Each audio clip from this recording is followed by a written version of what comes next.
कुंज विहारी जय राम। कुंज विहारी जय राम। कुंज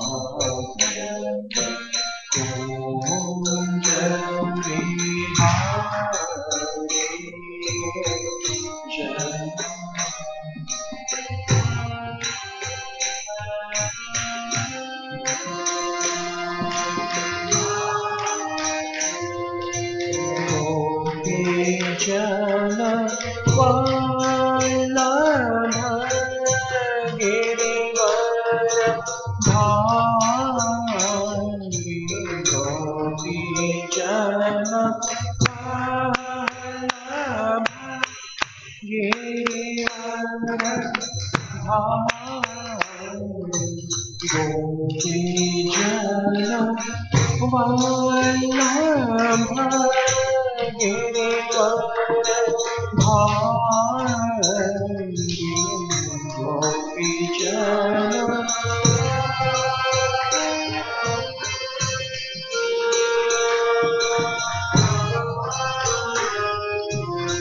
जय राम। कुंज विहारी जय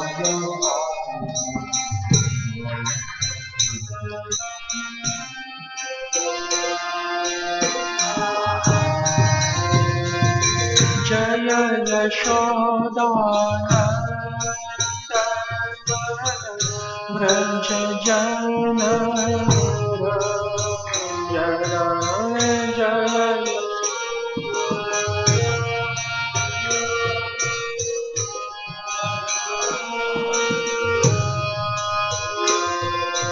जय यशोदानंदन व्रज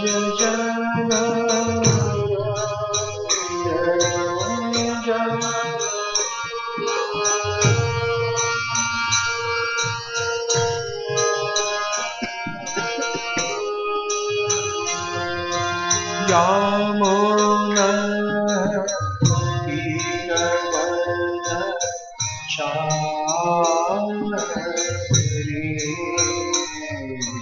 यमुना तीरवनचारि।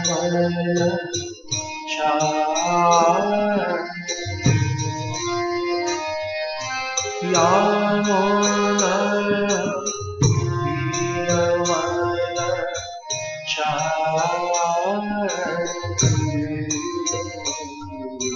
यमुना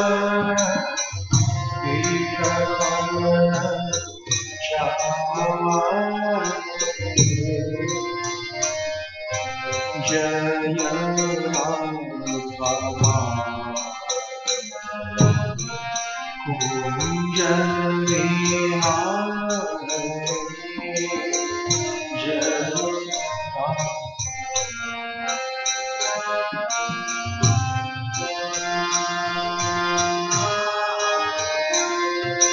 गोपी जन वल्लभ गिरिवर धारी।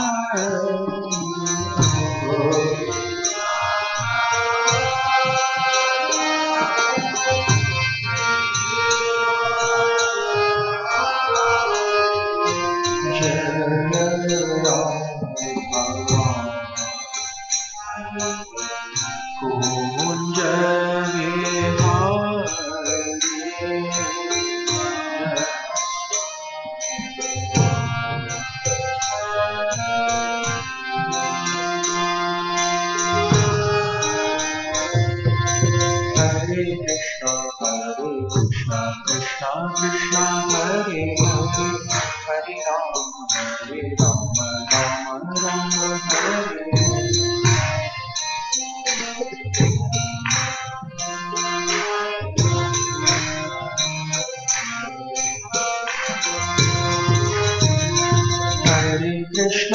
Hare Krishna, Krishna Krishna, Hare Hare, Hare Rama, Rama Hare Hare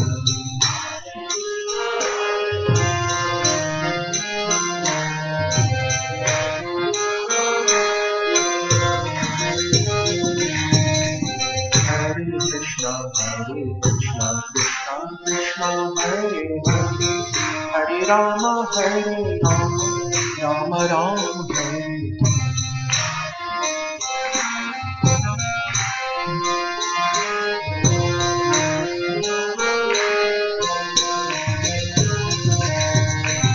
Hare Krishna, Krishna Krishna, Hare Hare, Hare Rama, Rama Hare Krishna, Krishna Krishna, Hare Hare, Hare Rama, Rama Hare Hare.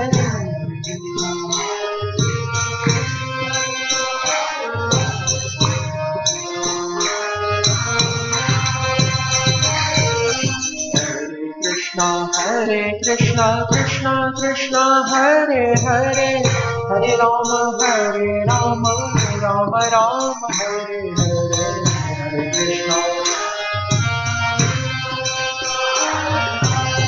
Hare Rama, Rama Hare Krishna, Krishna Krishna, Hare Hare, Hare Rama, Rama Hare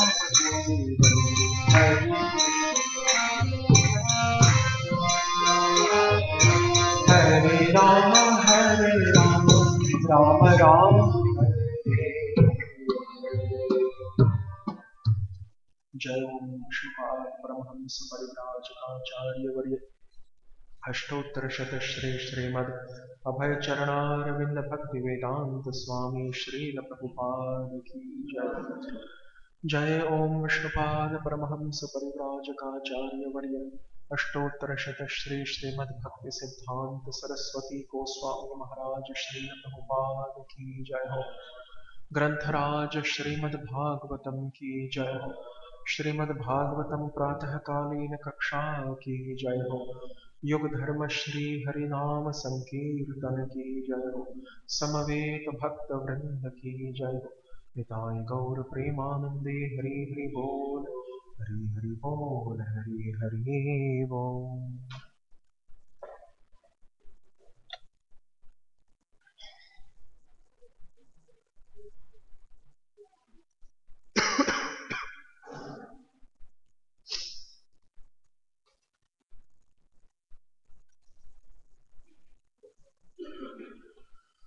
ओम नमो भगवते वासुदेवाय।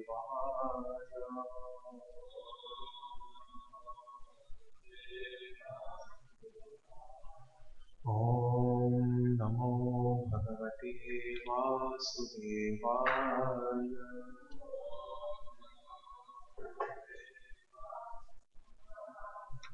ओम नमो भगवते वासुदेवाय।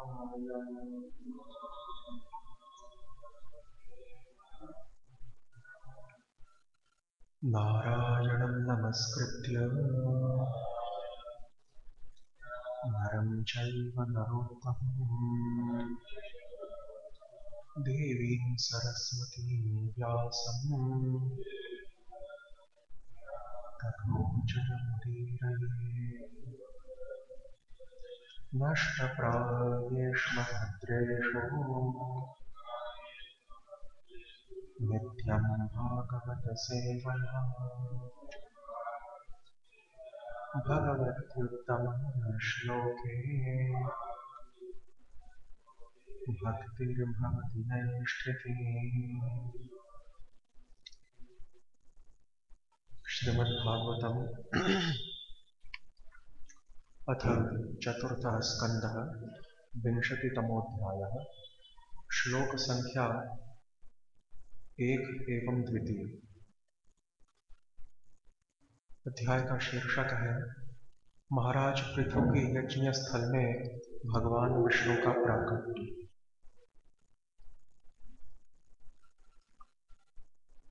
कृपया द्वितीय श्लोक का सामूहिक अनुवर्तन करेंगे। मैत्रेय उवाच भगवानपि वैकुण्ठः साकं मघवतां विभुः यज्ञैर्यज्ञपतिस्तुष्टो यज्ञभुक्तमभाषत। मैत्रेय उवाच, मैत्रेय ऋषि ने आगे कहा, भगवान श्री भगवान विष्णु अपि भी वैकुंठवासी साकं के साथ मघवता राजा इंद्र विभु भगवान यज्ञों के द्वारा यज्ञपति ही समस्त यज्ञों का स्वामी तुष्ट प्रसन्न यज्ञभुक यज्ञों का भोक्ता तम राजा पृथु से अभाषत कहा। अनुवाद श्रील प्रभुपाद जी के द्वारा। मैत्रेय ने कहा, हे विदुर, महाराज पृथु द्वारा 99 अश्वमेध यज्ञों के संपन्न किए जाने से श्री भगवान विष्णु अत्यंत प्रसन्न हुए और वे यज्ञ स्थल में प्रकट हुए। उनके साथ राजा इंद्र भी था। तब भगवान विष्णु ने कहना प्रारंभ किया। श्री भगवानुवाच श्रीभगवानुवाच एष ते कार्षीद्भङ्गम् एष ते कार्षीद्भङ्गम् हयमेधशतस्य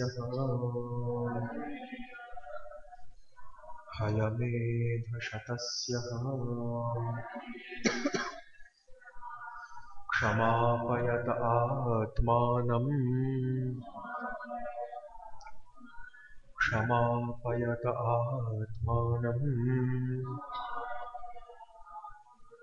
अमुष्य क्षन्तुमर्हसि।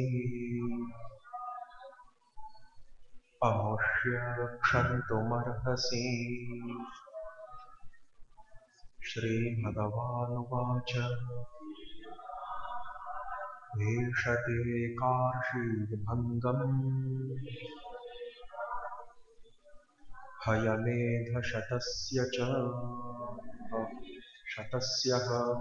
क्षमापयत आत्मानम् अमुष्य क्षन्तुमर्हसि।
मातागण,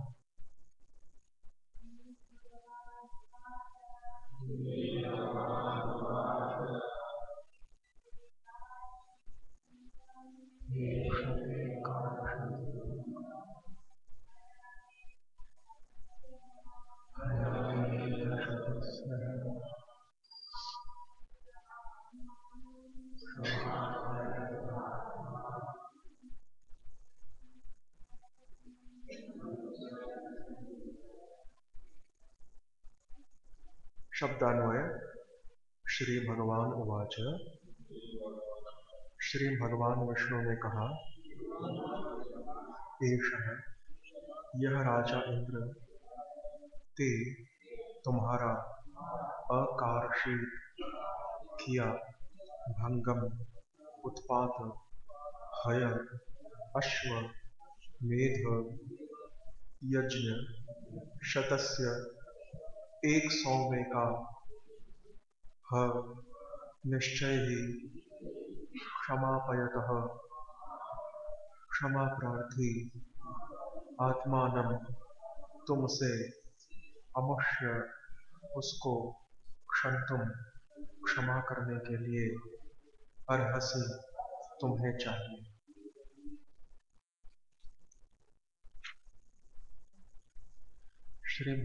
श्री भगवान विष्णु ने कहा, हे राजा पृथु, स्वर्ग के राजा इंद्र ने तुम्हारे 100 यज्ञों में विघ्न डाला है।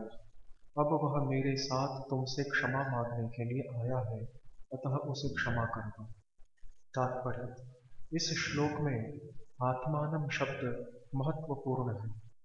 योगी तथा ज्ञानी एक दूसरे को अथवा सामान्य पुरुष को भी आत्मा कहकर संबोधित करते हैं, क्योंकि इंद्रियातीत पुरुष जीवात्मा को शरीर कभी नहीं मानता। चूंकि आत्मा श्री भगवान का अंश होता है, अतः आत्मा तथा परम आत्मा में गुणात्मक अंतर नहीं होता। जैसा कि अगले श्लोक में बताया जाएगा, शरीर तो बाह्यावरण मात्र है, अतः सिद्ध इंद्रियातीत पुरुष अपने तथा अन्य में भेद नहीं मानता।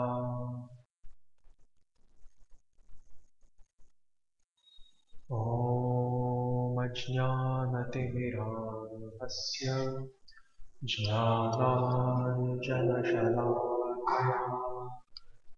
चक्षुरुन्मीलितं येन तस्मै श्रीगुरवे नमः। श्रीचैतन्यमनोभीष्टं स्थापितं येन भूतले स्वयं रूपः कदा मह्यं ददाति स्वपदान्तिकम्। वन्देऽहं श्रीगुरोः श्रीयुतपदकमलं श्रीगुरून् वैष्णवांश्च श्रीरूपं साग्रजातं सहगण रघुनाथान्वितं तं सजीवम् साद्वैतं सावधूतं परिजनसहितं कृष्णचैतन्यदेवम् श्रीराधाकृष्णपादान् सहगण ललिता श्रीविशाखान्वितांश्च। हे कृष्ण करुणा सिन्धो दीनबन्धो जगत्पते गोपेश गोपिका कान्त राधाकान्त नमोऽस्तुते।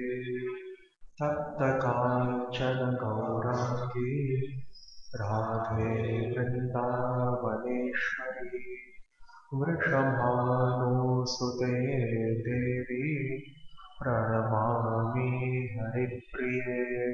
वाञ्छाकल्पतरुभ्यश्च कृपा सिन्धुभ्य एव च पतितानां पावनेभ्यो वैष्णवेभ्यो नमो नमः।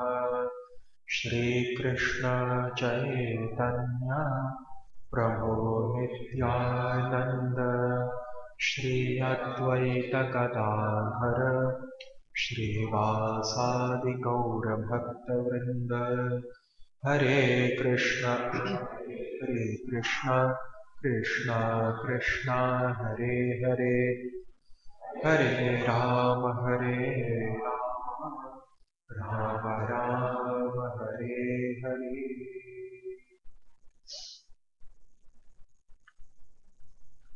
हरे कृष्ण। सर्व प्रारंभ में श्रीमद् रूपानुग आचार्य पादों के अति पुनीत चरणार बिंदों में लक्ष लक्ष बार नमस्कार समर्पित करते हुए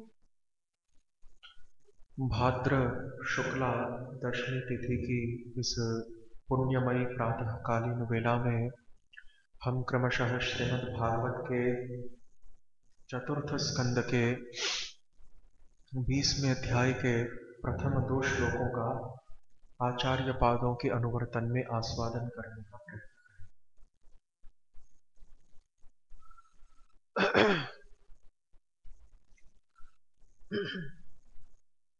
तो श्रीमद् भागवत के इस वर्तमान के प्रकरण में यह आलोचित हो रहा है कि किस प्रकार से जो देवराज इंद्र हैं वे भगवान विष्णु के साहचर्य में श्री भगवान विष्णु को आगे रखकर राजर्षि पृथु से क्षमा याचन करने के लिए पधारे।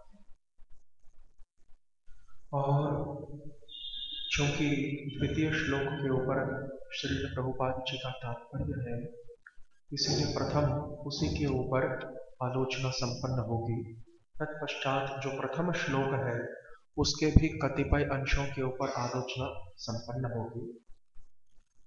तो जिस प्रकार से यहाँ पर भगवान विष्णु आत्मानम शब्द का प्रयोग करते हैं और तात्पर्य में लिखा गया कि जितने भी पारमार्थिक पथ के पथिक गण होते हैं, जितने भी अध्यात्मवादी होते हैं, वे समस्त चाहे ज्ञान मार्गी हो, चाहे अष्टांग योग मार्गी हो, चाहे भक्ति मार्गी भी हो, वे परस्पर एक दूसरे को आत्मा कहकर संबोधित करते हैं। और आज भी यह जो प्रथा है, यह भारतवर्ष के किंचित जो साधु सन्यासी संत महात्मा गण होते हैं, उनके व्यवहार में आज भी यह प्रथा देखने को मिलती है कई बार। तो अभी यहाँ पर बताया गया कि आत्मा तथा परमात्मा में गुणात्मक साम्य होने के कारण क्वालिटेटिव वननेस, क्वालिटेटिव सिमिलैरिटी, तो गुणात्मक साम्य होने के कारण जो आत्मा और परमात्मा का जो अभेद है वह माना जाता है एक प्रकार से। और चूंकि जो जीवात्मा है वह परमात्मा का अंश है, विभिन्न अंश है, इसीलिए जीवात्मा की जो सत्ता है वह श्री परमात्मा की सत्ता से पृथक होने के बावजूद वह जीवात्मा की सत्ता भगवत सत्ता के ऊपर टिकी हुई है। जो श्री भगवान की भागवती सत्ता है, उस भागवती सत्ता के ऊपर जीवात्मा की सत्ता टिकी हुई है, क्योंकि वह श्री भगवान का अंश है। तभी तो गीता शास्त्र में भगवान ने 7वें अध्याय में कहा, ज्ञान विज्ञान योग में कहा कि मत्तः परतरम नान्य किंचिदस्ति धनंजय मयि सर्वमिदं प्रोतं सूत्रे मणिगणा इव। श्री भगवान ने कहा कि मुझसे परतर, उत्कृष्टतर, श्रेष्ठतर अन्य कोई तत्व नहीं हो सकता।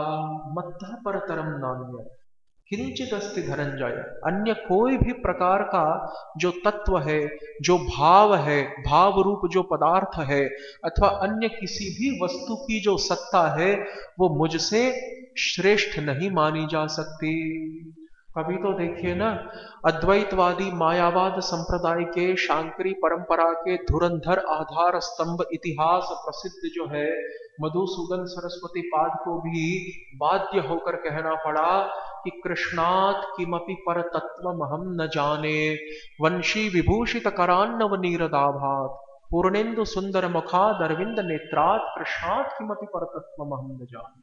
कि हम वंशी विभूषित जिनके हस्त कमल हैं तथा जिनके अधरोष्ठ द्वय बिंबा फल की रक्तिम आभा को भी निष्प्रभ कर देने वाले हैं, बिंबा फल की जो लालिमा है उसको भी फीका कर देने वाले हैं, ऐसे श्री श्याम सुंदर से, ऐसे श्री गोविंद देव से श्रेष्ठतर, परतर, उत्कृष्टतर, वरीयान अन्य दूसरा कोई तत्व है, ये कम से कम हमारी जानकारी के कोश के भीतर नहीं है। This is not within the dictionary of our knowledge. कृष्णात् किमपि पर तत्व हम न जाने, कि उन श्री श्याम सुंदर से परतत्व अन्य कोई भी तत्व हो सकता है, ऐसा हम कम से कम नहीं जानते। तो निर्विशेष ब्रह्म को ही सर्वश्रेष्ठ चरमतम उपास्य और आराध्य मानने वाले शांकर संप्रदाय के प्रधान आधार स्तंभ को भी बाध्य होकर यह बात स्वीकारनी पड़ी। कहने का तात्पर्य यह है कि यहां पर जो श्री भगवान है अपने परमात्म रूप में समस्त जीवों के आधार स्तंभ है। मत्तः परतरम नान्यत् किंचित् अस्ति धनंजय, मयि सर्वमिदं प्रोतम सूत्रे मणिगणा इव। और भगवान ने उपमा देते हुए कहा कि जिस प्रकार से जो सूत्र होता है, जो धागा होता है, उस धागे के ऊपर जिस प्रकार से अन्य समस्त जो मणि तथा रत्न आदि होते हैं वे टिके हुए होते हैं, पिरोए जाने के बाद जो रत्न मणि आदि होते हैं वे समस्त धागे के ऊपर जिस प्रकार से टिके हुए होते हैं, ठीक उसी प्रकार से मेरे ऊपर भी समस्त जो चेतन भूत समुदाय है जीवात्मा रूपी, और समस्त जो जड़ भूत समुदाय है पंच महाभूत से बने हुए पदार्थ जितने भी हैं, पृथ्वी जल आकाश तेज आदि, इन पंच महाभूतों से बने हुए जितने भी जड़ पदार्थ हो, चाहे फिर चेतन जीव समुदाय हो, इन समस्त का आधार आश्रय मैं ही हूं। ये समस्त मेरे ऊपर ठीक उसी प्रकार से आश्रित है, ठीक उसी प्रकार से आधारित है कि जिस प्रकार से जो पुष्प होते हैं अथवा जो मणि माणिक्य रत्न आदि होते हैं वे धागे के ऊपर पिरोए हुए आश्रित रहते हैं। सूत्राश्रित रत्नादियों की भांति समस्त जड़ तथा चेतन भूत मेरे ऊपर आधारित है। यहां भगवान ने आश्रय आश्रित तत्व को स्पष्ट किया, इसीलिए तो श्री भगवान परमाश्रय कहे गए। जीव गोस्वामी पाद तो तत्व संदर्भ में कहते हैं कि जिस प्रकार से जो रश्मियां होती हैं, जो किरणें होती हैं, उनके परम आश्रय सूर्य माने जाते हैं, ठीक उसी प्रकार से सकल जो विभिन्नांश रूपी जीवात्माएं हैं उन समस्त के जो परम आश्रय है वे साक्षात श्री हरि है। रश्मिनाम सूर्यवत परम आश्रय स्वरूपत्वात् श्री कृष्ण प्रेमास्पद। जीव गोस्वामी पाद तत्व संदर्भ में कहते हैं कि रश्मियों का जिस प्रकार से परम आश्रय सूर्य होता है, और जिस प्रकार से व्रजांगनाओं ने भी अपने रास पंचाध्यायी के गोपी गीत आदि के प्रसंगों में कहा कि हे श्री कृष्ण आप ही अखिल देहधारी प्राणियों के आत्मा है। त्वम कृष्णम एनम अवेहि त्वम आत्मानम अखिलात्मनाम। कृष्णम एनम अवेहि त्वम आत्मानम अखिलात्मनाम। आप तो हे कृष्ण अखिल आत्माओं के भी आत्मा है, परम आत्मा है। तभी तो कहना पड़ा कि आत्मास्य धीशाखिल लोक साक्षी है? नारायणम त्वम नहीं सर्वदेहिनाम आत्मास्य धीशाखिल लोक साक्षी, के हे मूल नारायण कृष्ण, आप तो अखिल देह भृताम, अखिल देहधारी प्राणियों के परम आत्मा है। और गोपी गीत में भी इस प्रकार के श्लोक आए हैं कि जिसमें व्रजांगनाएं व्यक्त करती हैं कि हे श्री कृष्ण, आप ही समस्त आत्माओं के परम आत्मा।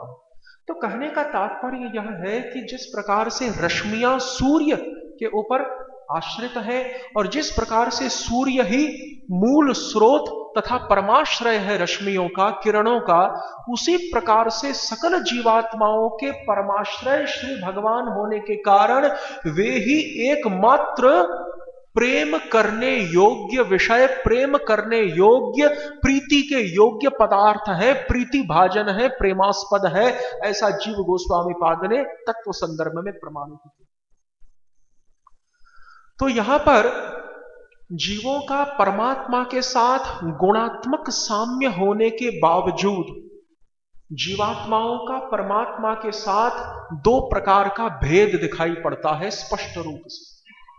उसमें जो सर्वप्रथम भेद है वह है कि श्री परमात्मा आश्रित है, आश्रय है, और जो जीवात्मा है वो उनके आश्रित है। तभी तो श्रीधर स्वामी पाद भी अपनी भागवत की भावार्थ दीपिका टीका के मंगलाचरण में कहते हैं कि दशमे दशमं लक्ष्यम आश्रिताश्रय विग्रहम श्रीकृष्णाख्यम जगद्धाम परम धाम नमामि तत्।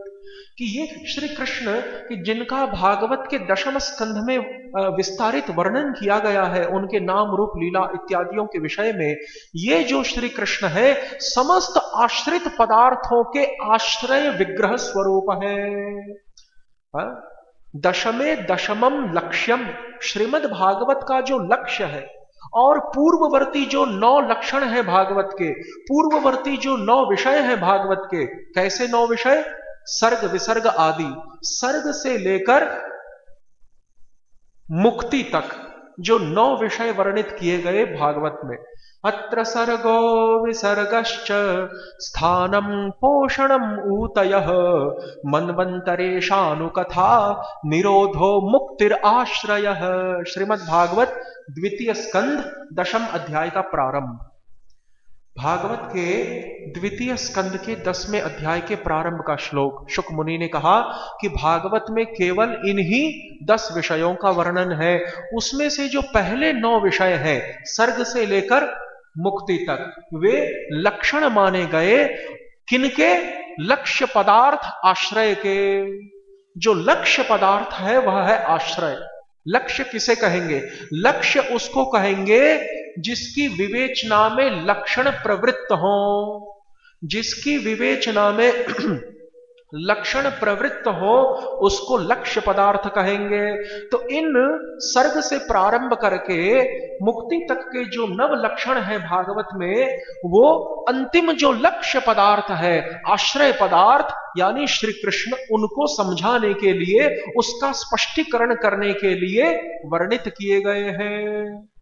सर्ग विसर्ग आदियों का हेतु क्या है? सर्ग विसर्ग आदियों का प्रयोजन क्या है? उद्देश्य क्या है? दशम पदार्थ आश्रय तत्व श्री हरि के स्वरूप का परिष्कार और स्पष्टीकरण करना। इसीलिए दशमे दशमम लक्ष्यम आश्रिताश्रय विग्रहम श्री कृष्णाख्यम परम धाम जगद्धाम नमामि तत्। और ऐसे श्री कृष्ण नाम वाले जो जगत धाम और परम धाम है उनको मैं नमस्कार करता हूं, श्रीधर स्वामी पाद ने कहा। जगत धाम का तात्पर्य है जो विश्व के आधार, विश्वाधार है। विश्वाधारम गगन सदृशम मेघवर्णम शुभांगम।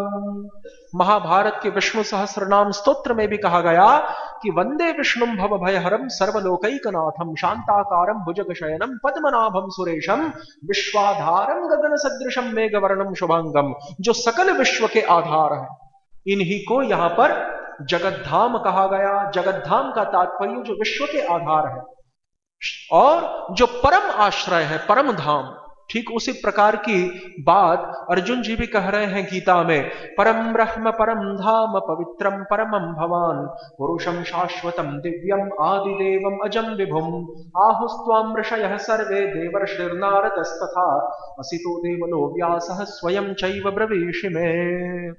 तो इस प्रकार से श्री भगवान का जो कि आश्रय विग्रह स्वरूप है, उनका परम धामत्व अर्थात परम आश्रयत्व सिद्ध होता है, और जितने भी जीव तथा जड़ समुदाय हैं वे उनके आश्रित हैं। तो ये तो सबसे पहला अंतर सिद्ध हुआ जीवात्मा और परमात्मा के बीच का।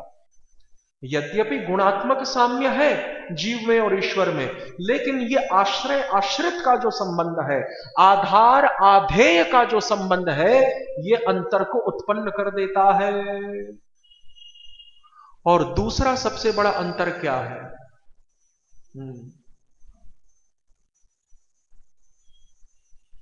दूसरा अंतर है सामर्थ्य, स्वरूप और परिमाण का अंतर, मात्रा का अंतर। जीवात्मा में श्री भगवान के ही सकल गुणों का संचार हुआ है। सत चित आनंद आदि जितने भी भगवान के गुण हैं, नित्यत्व चेतनत्व आदि जितने भी श्री भगवान के गुण हैं, उन्हीं का संचार जीवात्मा में हुआ है। इसीलिए यद्यपि गुणात्मक दृष्टि से साम्य और एकता सिद्ध होती है, लेकिन परिमाण, मात्रा, स्वरूप और सामर्थ्य की दृष्टि से बहुत बड़ा भेद आ जाता है। तो इसीलिए तो जहां पर गुणात्मक साम्य की बात हुई, उसी दृष्टि को लेकर उपनिषदों ने कहा कि जो जीवात्मा है वह ब्रह्म है, अहम ब्रह्मास्मि, मैं ब्रह्म हूं, ऐसा जो उपनिषद में कहा गया। जीव ऐसा मानता है कि मैं ब्रह्म हूं, ऐसा जो उपनिषदों में कहा गया, ये किस दृष्टि को लेकर कहा गया? ये गुणात्मक एकता, गुणात्मक साम्य को लेकर कहा गया। और वह गुणात्मक साम्य कैसा है? नित्यो नित्यानाम चेतनश्चेतनानाम एको बहुनाम यो विदधाति कामान, कि समस्त नित्य पदार्थों में श्री भगवान सर्वाधिक नित्य हैं, और समस्त चेतन पदार्थों में श्री भगवान सर्वाधिक चेतन है। तो नित्य पदार्थ कौन है? जीवात्मा भी नित्य है और परमात्मा भी नित्य है। ये दोनों नित्य हैं, लेकिन इनमें परमात्मा की जो नित्यता है वह बढ़ चढ़कर मानी गई, क्योंकि नित्यता का जो गुण है परमात्मा में परिमाण की दृष्टि से अनंत है। क्यों? क्योंकि सत्यम ज्ञानम अनंतम ब्रह्म, जो परब्रह्म होता है वह अनंत्य धर्म युक्त है। अनंत्य धर्म युक्त होने के कारण, अनंत होने के कारण उसमें जितने भी गुण हैं वे विभू मात्रा में, अनंत मात्रा में पाए जाते हैं। और जीवात्मा का स्वरूप अणु होने के कारण उसमें जितने भी गुण हैं वे अणु मात्रा में, आणवी मात्रा में पाए जाते हैं।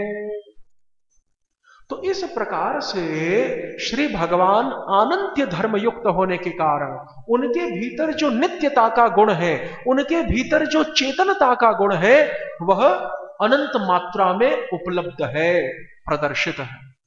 जबकि यही दो गुण जीवात्मा में न्यून मात्रा में प्रकाशित होते हैं। इसीलिए सर्वाधिक नित्य समस्त नित्य पदार्थों में, सर्वाधिक चेतन समस्त चेतन पदार्थों में कौन है? भगवान है। ऐसा श्वेताश्वतर कठ उपनिषद आदियों को कहना पड़ा। तो जहां पर गुणात्मक साम्य और एकता सिद्ध होती है, वहीं पर युगपत रूप से परिमाणात्मक, मात्रात्मक, स्वरूपगत, सामर्थ्यगत भेद भी सिद्ध होता है, अंतर भी सिद्ध होता है।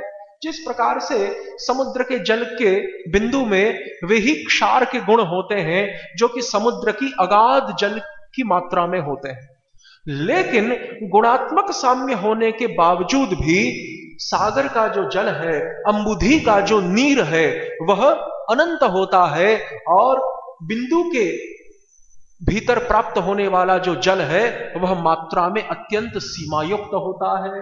ठीक उसी प्रकार से परमात्मा और जीवात्मा का स्वरूपगत, सामर्थ्यगत, परिमाण और मात्रागत भेद मानना पड़ेगा। तो जहां पर अभेद की दृष्टि को स्वीकारा है, गुणात्मक साम्य के कारण, क्वालिटेटिव वननेस और क्वालिटेटिव सिमिलैरिटी। जहां पर गुणात्मक साम्य की दृष्टि को अपनाया गया है, वहीं वहीं पर जो है जीवात्मा और परब्रह्म के अभेद को माना है उपनिषदों ने, श्रुतियों ने। इसीलिए अहम ब्रह्मास्मि कहने का तात्पर्य केवल इतना ही है कि हमारे अंदर जो गुण है वह ब्रह्म के अंदर जो नित्यत्व और चेतनत्व के गुण है, वे ही गुण हमारे अंदर है। इसलिए उस दृष्टि से हम में और श्री परमात्मा में एकता है। यही यहां पर आशय है अहम ब्रह्मास्मि कहने का, कि मैं ब्रह्म हूं। यही यहां पर आशय है सोहम कहने का, कि वह जो तत्पदार्थ है वही मैं हूं। यही आशय है तत्वमसि कहने का, कि वह जो तत्पदार्थ ब्रह्म है वही मैं हूं, या वही तत्पदार्थ स्वरूप जो ब्रह्म है वही है जीवात्मा, हे नचिकेता तुम हो। इस प्रकार से तत्वमसि हो, चाहे सोहमस्मि हो, चाहे अहम ब्रह्मास्मि हो, चाहे प्रज्ञानम ब्रह्म हो, चाहे अयमात्मा ब्रह्म हो, कि यही जीवात्मा ब्रह्म है, अयमात्मा ब्रह्म हो, चाहे सर्वम खलविदम ब्रह्म हो, कि ये सब कुछ ब्रह्म है। इन सभी का आशय केवल परमात्मा और जीवात्मा की गुणात्मक एकता को बताना ही है। लेकिन जहां पर एकता यानी अभेद, जहां पर अभेद और भेद दोनों एक साथ उपस्थित हो जाएं, तो वहां पर अभेद को प्राधान्य दिया जाना चाहिए या भेद को प्राधान्य दिया जाना चाहिए, जरा बताइए। जहां पर अभेद और भेद दोनों एक साथ उपस्थित हो, तो वहां पर हाईलाइटिंग पॉइंट कौन सा होगा? अभेद होगा या भेद होगा? भेद होगा, क्योंकि अभेद में कोई वैशिष्ट्य नहीं दिखाई पड़ता है, परंतु भेद में वैशिष्ट्य दिखाई पड़ता है। इसीलिए जहां पर दो पदार्थ अभिन्न हो लेकिन फिर परस्पर भिन्न भी हो, वहां पर भेद जो द्वैत है, जो ड्युअलिटी है, जो द्वैत है, जो भेद है, वही अधिक भार युक्त हो जाता है, महत्वपूर्ण हो जाता है। तो इसीलिए अभी द्वैत को प्रदर्शित करने वाले वाक्य शास्त्र में कहां कहां पर आए? उन्हीं श्रुतियों में कि जहां पर जीवात्मा और परमात्मा के अभेद की वार्ता चलाई गई, उन्हीं श्रुतियों में जीवात्मा और परमात्मा के भेद को भी सिद्ध किया गया। सबसे पहले तो भगवान गीता में क्या कहते हैं कि न त्वेवाहं जातु नासम् न त्वं नेमे जनाधिपः न चैव न भविष्यामः सर्वे वयमतः परम्। श्री भगवान गीता में कहते हैं कि ऐसा कभी नहीं था कि हे अर्जुन मैं न रहा हूं, और ऐसा कभी नहीं था कि हे अर्जुन तुम नहीं रहे हो, और ऐसा कभी नहीं था कि ये जितने भी जनाधिप यानी महिपाल राजागण यहां पर उपस्थित है कुरुक्षेत्र की भूमि पर, ये उपस्थित न रहे हों, और ऐसा भविष्य में भी कभी नहीं होगा कि मैं, तुम और ये समस्त जो राजा लोग हैं ये उपस्थित न रहें। तो यहां पर भगवान स्पष्ट रूप से द्वैत की बात कर रहे हैं, मैं, तुम और ये। यानी यहां पर श्री भगवान उत्तम पुरुष, प्रथम पुरुष और मध्यम पुरुष, इन तीन वचनों में भगवान कह रहे हैं, इन तीन पुरुषों का प्रयोग भगवान कर रहे हैं। First person, second person and third person, तीनों ही का यहां पर प्रयोग हो रहा है। तो उत्तम पुरुष यानी भगवान स्वयं, मध्यम पुरुष यानी अर्जुन, अस्मत् और युष्मत् शब्द वाच्य, ठीक है ना, मैं और तुम, अस्मत् और युष्मत् शब्द वाच्य। तो उत्तम पुरुष यानी अस्मत् मैं, युष्मत् पुरुष यानी तुम अर्जुन, और प्रथम पुरुष अर्थात ये जितने भी राजा लोग हैं।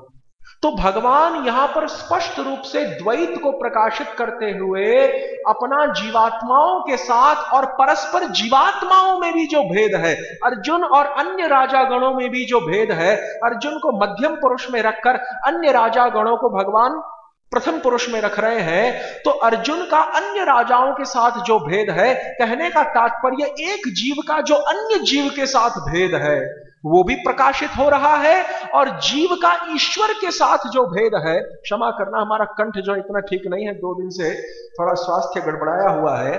तो एक जीव का जो ईश्वर के साथ जो भेद है और जीव का भी परस्पर जो है अन्य जीव के साथ जो भेद है, इन समस्त को यहां पर श्री भगवान प्रकाशित कर रहे हैं। नत्वेवाहम जातु नासम, ऐसा कभी नहीं था कि मैं तुम और ये लोग न रहे हो। अर्थात जिस प्रकार से वर्तमान में मैं तुम और इन राजा लोग, हम तीनों में अंतर है। यदि अंतर नहीं होता तो मैं ऐसे शब्दों का प्रयोग नहीं करता प्रथम पुरुष, मध्यम पुरुष और उत्तम पुरुष में। तीनों अलग अलग पुरुषों का मैं प्रयोग करता ही नहीं। यदि हम तीनों के बीच में भेद ना होता तो हम, मानो श्री भगवान ये कहना चाहते हैं कि यदि हम तीनों के बीच में भेद न होता तो मैं इस समय अहम त्वम और ये जनाधिपः, ये यानी अस्मत् युष्मत् और तत्, इन 3 प्रकार के सर्वनामों का मैं प्रयोग करता नहीं। उत्तम, मध्यम, प्रथम, इन 3 प्रकार के पुरुषों का मैं प्रयोग करता नहीं। प्रयोग कर रहा हूं, इसी से यह सिद्ध हो जाता है कि जैसे वर्तमान में इन राजाओं में, तुम में और मुझ में, तीनों में अंतर है, ठीक उसी प्रकार का अंतर पहले भी था और ठीक उसी प्रकार का अंतर भविष्य में भी रहेगा। क्योंकि मैं भी पहले रहा हूं, तुम भी पहले रहे हो, ये लोग भी पहले रहे हैं और हम लोग सभी बाद में भी रहेंगे। और इस समय बीच की अवस्था जो है, बीच की जो वर्तमान की अवस्था है, भूत और भविष्य दोनों के बीच की जो अवस्था है, वर्तमान की अवस्था, इसमें भी हम लोग हैं। और हम लोगों का परस्पर ये जो भेद है, मैं तुम और ये वाला, मैं तुम और ये, अस्मत् युष्मत् और तत् वाला जो भेद है, ये इस समय भी जैसे बना हुआ है वैसे पहले भी था और आगे भी रहेगा, ये भगवान का है। लेकिन देखिए आचार्य शंकर क्या कहते हैं, गीता के 2वें अध्याय के इसी श्लोक के ऊपर शांकर भाष्य लिखते समय अद्वैतवाद के संस्थापक आचार्य शंकर क्या कहते हैं, देखिए। कहते हैं कि देह भेदानुवृत्त्या बहुवचनम न आत्म भेद अभिप्रायेण। यहां पर ये 3 प्रकार के जो भगवान वचनों का प्रयोग कर रहे हैं, मध्यम पुरुष, उत्तम पुरुष और प्रथम पुरुष में, और प्रथम पुरुष में भी जो कह रहे हैं कि इमे जनाधिपाः, ये राजा लोग, जनाधिपाः ये बहुवचन का प्रयोग है। तो आचार्य शंकर कहते हैं कि वास्तव में तो भिन्नता है ही नहीं, समस्त जो चेतन पदार्थ है वो एक ही है, चाहे वो सभी राजा लोग हों, ये शांकर मत का उत्थापन किया जा रहा है, चाहे वो सभी राजा लोग हों, चाहे अर्जुन हो, चाहे श्री भगवान कृष्ण स्वयं हो, इन तीनों के बीच में सत्ता की दृष्टि से, अस्तित्व की दृष्टि से कोई भेद नहीं है। ये सभी एक ही व्यक्ति हैं, आत्मा के धरातल पर ये सभी एक ही व्यक्ति हैं। लेकिन एक व्यक्ति होने के बावजूद भी जो श्री भगवान इस प्रकार का भेद यहां पर प्रकाशित कर रहे हैं, मैं तुम और ये राजा, इस प्रकार से कहकर इस भेद को प्रकाशित करने का तात्पर्य केवल देह भेद को लेकर है। यानी श्री कृष्ण का देह भिन्न है, अर्जुन का भिन्न है, और उन राजा लोगों का जो शरीर अथवा बाह्य देह है वह भिन्न है।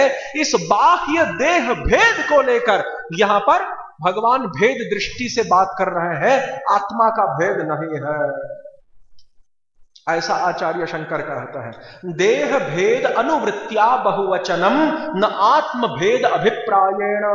आत्म भेद का यहां पर अभिप्राय नहीं है, केवल देह भेद की विवक्षा से, देह भेद की विवक्षा से ऐसा कहा गया। बताइए अभी इसका खंडन कैसे करेंगे, क्योंकि यहां पर भी जो श्रील प्रभुपाद जी कह रहे हैं कि अतः सिद्ध इंद्रियातीत पुरुष अपने तथा अन्य में भेद नहीं मानता, इसका क्या हम अर्थ लेंगे? क्या शांकर मत के अनुसार अर्थ लेंगे? क्योंकि शंकराचार्य भी वही बात कह रहे हैं। आचार्य शंकर भी नत्वेवाहम जातु नासम नत्वम नेमे जनाधिपः, इस श्लोक की टीका में आचार्य शंकर भी वही कह रहे हैं कि आत्मा के धरातल पर कोई भेद नहीं है, एक ही है सब, केवल देह अलग अलग होने के कारण भेद बना हुआ है। जैसे घटाकाश और महाकाश का दृष्टांत, कि महाकाश तो एक ही है विस्तृत आकाश, लेकिन अलग अलग घड़ों के भीतर वही महाकाश खंड खंड होकर छोटा हो जाता है और एक ही नाना प्रकार से दिखाई देता है, एक ही नाना प्रकार से दिखाई देता है। और जैसे ही वो घड़े का आवरण टूट जाएगा, वैसे ही घड़े के अंदर का जो घटाकाश है वह महाकाश में पुनः लय को प्राप्त होकर एक हो जाएगा। ठीक उसी प्रकार से आचार्य शंकर ये कहना चाहते हैं कि जैसे भगवान का जो शरीर है वो घड़े के आवरण के समान है, अर्जुन का जो शरीर है वह घड़े के आवरण के समान है, और इन अन्य राजा लोगों का जो शरीर है, पार्थिव वपु जो है, वह घड़े के आवरण के समान है। जैसे ही इन घड़ों का आवरण टूट जाएगा, वैसे समस्त की जो सत्ता है वो एक हो जाएगी, क्योंकि आत्मा में परस्पर कोई भेद नहीं होता। ठीक उसी प्रकार की, कम से कम बाह्य दृष्टि से तो ठीक उसी प्रकार की बात यहां पर श्रील प्रभुपाद जी भी लिख रहे हैं कि अतः सिद्ध इंद्रियातीत पुरुष अपने तथा अन्य में भेद नहीं मानता। अब किस प्रकार से इसका अर्थघटन किया जाए, क्योंकि यह तो कभी माना ही नहीं जा सकता कि श्रील प्रभुपाद जो है, जो गौड़ीय वैष्णव संप्रदाय के धुरंधर आचार्य है, वे किसी भी सूरत हाल में केवल अद्वैतवाद जो आचार्य शंकर का है उसको मान रहे हैं। ऐसा तो कभी माना ही नहीं जा सकता, क्योंकि हमारा संप्रदाय तो पूर्णतया द्वैतवादी संप्रदाय है, पंच प्रकार के माध्व भेदों को स्वीकार करता है। माध्व भेद, मध्वाचार्य ने जो पंच भेद दिखाए, इसलिए आप देखना मध्वाचार्य की जो मुद्रा है वो 2 अंगुलियां हमेशा दिखाते रहता है। 2 अंगुली कहने का तात्पर्य है जीव और ईश्वर में नित्य निरंतर भेद है। ये 2 अंगुली दिखाने का यही तात्पर्य है। तो द्वैतवादी माध्व संप्रदाय के अंतर्भुक्त होने वाले श्रील प्रभुपाद जी का आशय कदापि ये नहीं हो सकता